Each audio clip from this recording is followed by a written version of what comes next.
Hello guys, কি অবস্থা তোমাদের? আশা করি সবাই ভালো আছো।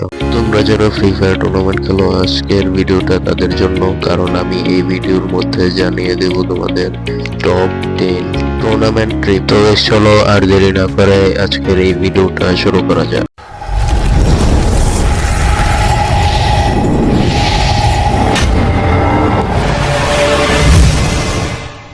নাম্বার 1, সব সময় ম্যাপের উঁচু জায়গায় নামার চেষ্টা করবা, কারণ নিচে থাকলে এনিমি সহজেই তোমাদের হেডশট মেরে দিতে পারবে।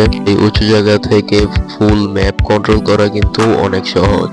নাম্বার 2, তোমাদের টিমে একজন ভালো স্নাইপার প্লেয়ার রাখো, কেননা একজন স্নাইপার প্লেয়ার মনে করো তোমাদের দূর থেকে এনিমিদের ড্যামেজ দিতে থাকবে আর তোমরা কাছে গিয়া সহজেই এনিমিরে নক করতে পারবা।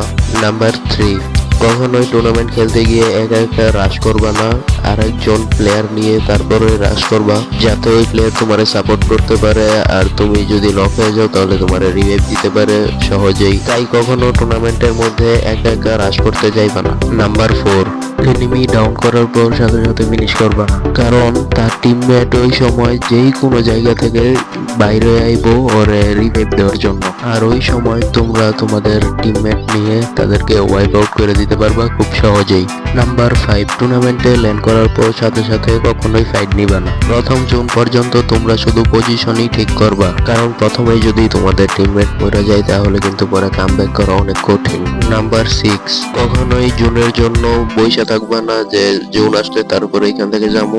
সবসময় জোনের মাঝখানে থাকার চেষ্টা করবা, যাতে যেই সব প্লেয়ার ওই সময় জোন থেকে বাইর হয় তোমরা তাদেরকে মারতে পারো। নাম্বার 7, কোন এনিমির উপর রাশ করার আগে তুমি আর তোমার টিমমেট ওই এনিমির উপর গ্রেনেড মারো। যদি গ্রেনেড পারফেক্ট ভাবে পড়ে তাহলে এনিমি ভালো একটা ড্যামেজ খাবে আর তোমরা কিন্তু খুব সহজেই তারা মাইরে দিতে পারবা। নাম্বার 8, তোমাদের টিমের মধ্যে এমন একজন প্লেয়ার রাখো যে কিনা পারফেক্ট ল্যান্ড করতে পারে, কারণ তোমরা যদি একটা পারফেক্ট জায়গায় ল্যান্ড করতে পারো তাহলে কিন্তু তোমাদের জন্য টুর্নামেন্ট খেলাটা একদম ইজি হয়ে যাবে। নাম্বার 9, টুর্নামেন্টে যেমনি মন চায় অমনি খেললে হইব না। এখানে তোমার মনে করো পজিশন ঠিক রেখে খেলতে হইব, মানে তোমার এমন একটা পজিশনে থাকতে হইব যাতে তুমি এনিমিরে খুব সহজেই মারতে পারো, এনিমি যাতে তোমার মারতে একটু কঠিন হয়। এই জন্য তোমরা একটা কাজ করতে পারো, ম্যাপের যত উঁচু উঁচু বিল্ডিং আছে, মানে উঁচু উঁচু জায়গা আছে, ওইসব জায়গায় যেতে পারো, তাহলে কিন্তু সহজেই তোমরা এনিমিরে মারতে পারবা। তো গাইস, কথা বলতে বলতে কিন্তু আমরা ভিডিওর একদম শেষ পর্যায়ে পড়ছি। তো লাস্ট ট্রিকটা দেখার আগে তোমরা একটা কাজ করো, তোমরা আমার এই চ্যানেলটা সাবস্ক্রাইব করো আর ভিডিওর মধ্যে একটা লাইক করে দিও।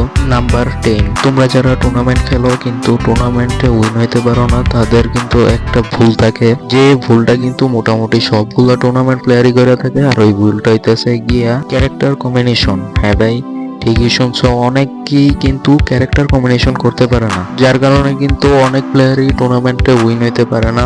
তো তোমরা যদি বলো তাহলে আমি পরবর্তী ভিডিও বানাবো যে কোন ক্যারেক্টার সাথে কোন ক্যারেক্টার নিবা বা টুর্নামেন্টের জন্য কোন ক্যারেক্টারটা ঠিক আছে। তো গাইজ, আজকের ভিডিওটা কিন্তু এই পর্যন্তই। তো দেখা হচ্ছে নেক্সট কোনো ভিডিওতে। তো ততক্ষণ পর্যন্ত আল্লাহ হাফেজ, সবাই ভালো থাকো, সুস্থ থাকো।